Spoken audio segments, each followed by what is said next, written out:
वज्रायाणं नमो अरिहन्ताणं नमो सिद्धाणं नमो आयर्याणं नमो वज्रायाणं नमो लोये सभ्यसाहूणम्।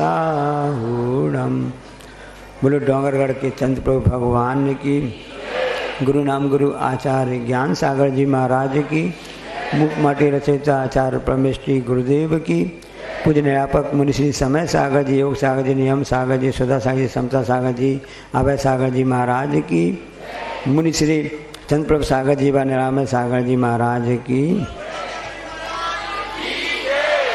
सामायिक पाठ में सभी पढ़ते हैं कि दर्शन ज्ञान स्वभावी जिसने सब विकार ही बमन किए, परम ध्यान गोचर परमात्म परम देवमम हृदय रहे। ये हिंदी में पढ़ते हैं।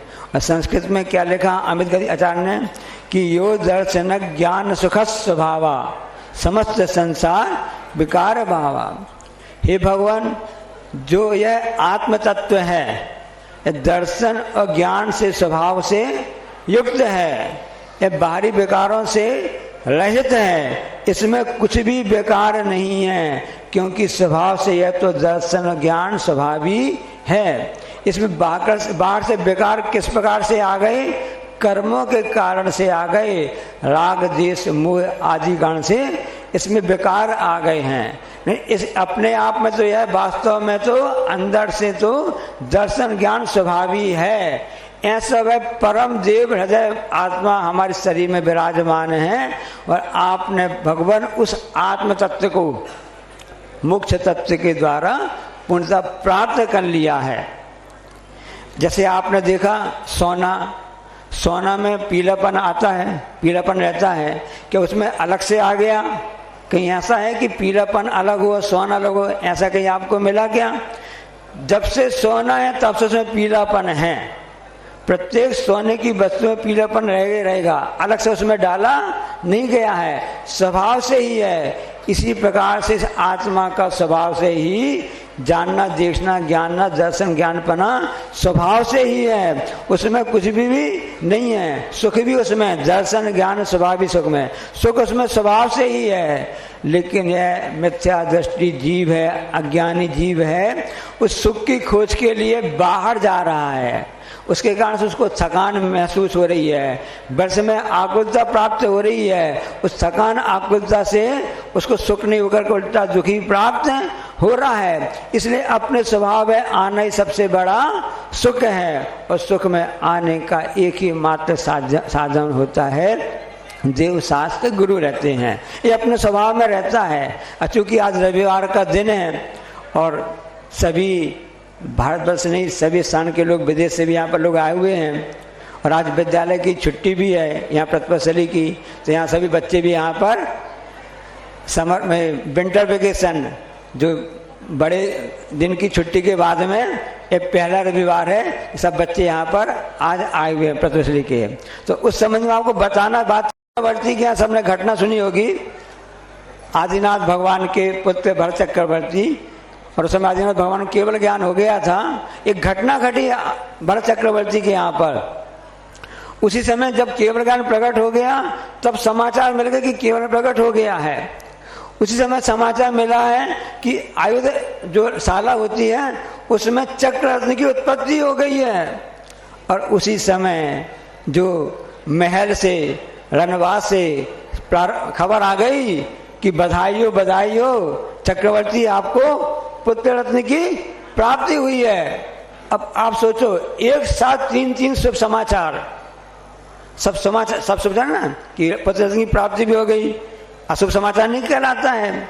जिसके यहाँ पुत्र नहीं हो रहा हो, संतान नहीं हो रही हो, लंबे समय के बाद संतान होती है, कहना ही क्या है। पिता को आनंद आता है, माता को आनंद आता है, लेकिन दादा दादी को ज्यादा ही आनंद आता है। और बुआ का कहना ही क्या है, और मौसी का कहना ही क्या है, सबको आनंद आता है। और उसी समय चक्ररत्न हो गया विश्व विजेता बनने के लिए। कितने बड़े आनंद की बात है, क्योंकि चक्रवर्ती पूरे 12 ही हुए हैं, 13वां नहीं हुआ है। प्रथम चक्रवर्ती पना प्राप्त होना बहुत पुण्य से मिलता है। ये भी और उसी समय भगवान को केवल ज्ञान प्रकट हो जाना, कितनी बड़ी बात। तीनों अब समाचार हैं। अब विचार कीजिए, तीन एक साथ समाचार मिले, यदि आपको मिलते हैं ऐसे समाचार, सबसे पहले आप क्या करते हैं? पहले जाके विचार करो आप। हम यही सोचते हैं ना, अरे घर में उससे हुआ है, लल्ला आया है, संतान आई है, पहले उसको जाकर के ऐसा देख लें। आप क्षत्रिय होते, कुछ अच्छे होते, आप सोचते अरे पहले युद्ध करेंगे, चक्र उत्पन्न हुआ है, भगवान तो मंदिर में बैठे ही हैं, बाद में आकर के दर्शन कर लेंगे, ये विचार करेंगे। लेकिन चक्रवर्ती सम्यक दृष्टि, उसने क्या विचार किया? सबसे पहले फर्स्ट हमको तो पहले भगवान की पूजन करना है, केवल ज्ञान कल्याणक मनाना है, धर्म के कार्य करना है। इस प्रकार से वह विचार करके सबसे पहले भगवान की पूजन के लिए वह समोक्षण में पहुंच जाता है। तो एक कथानक, आज रविवार है, हम उसको बात को सिद्ध करना चाहते हैं कि क्यों ऐसा हमको करना चाहिए।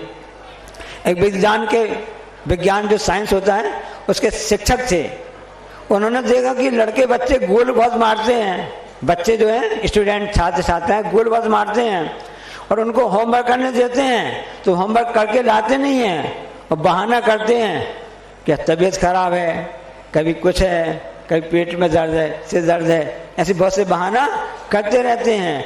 अब बच्चों को कैसे सीख दी जाए? सुनना, यहाँ शिक्षिकाएं भी बैठी हुई हैं, उनके काम की बात बता रहे हैं।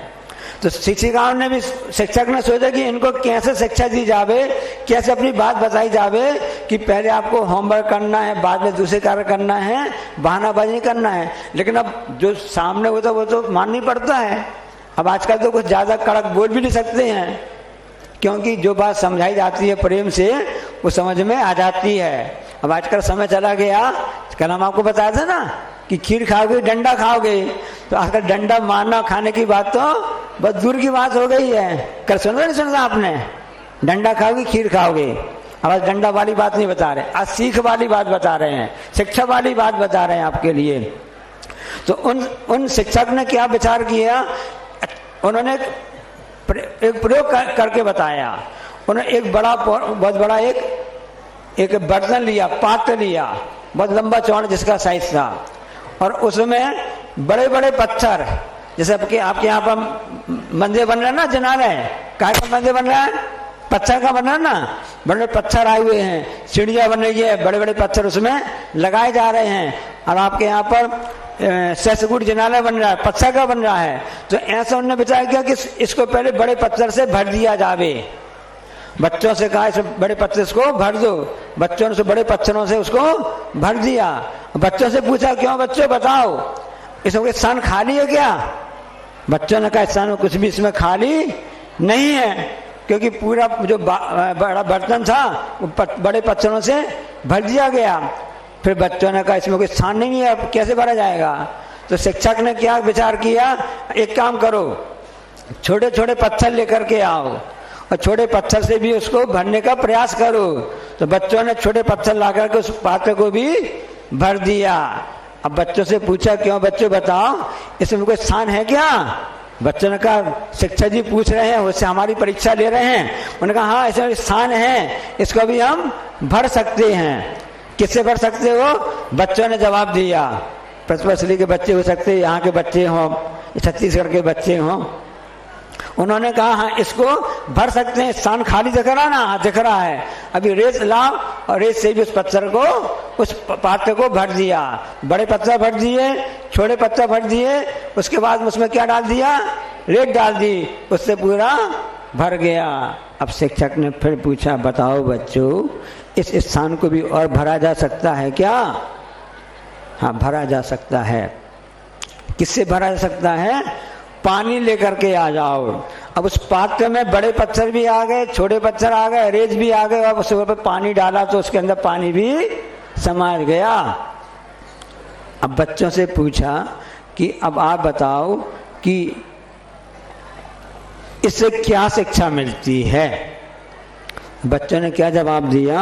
बच्चों ने कहा कि इससे ये शिक्षा मिलती है कि पहले बड़ा काम करना चाहिए, बाद में छोटा काम करना चाहिए।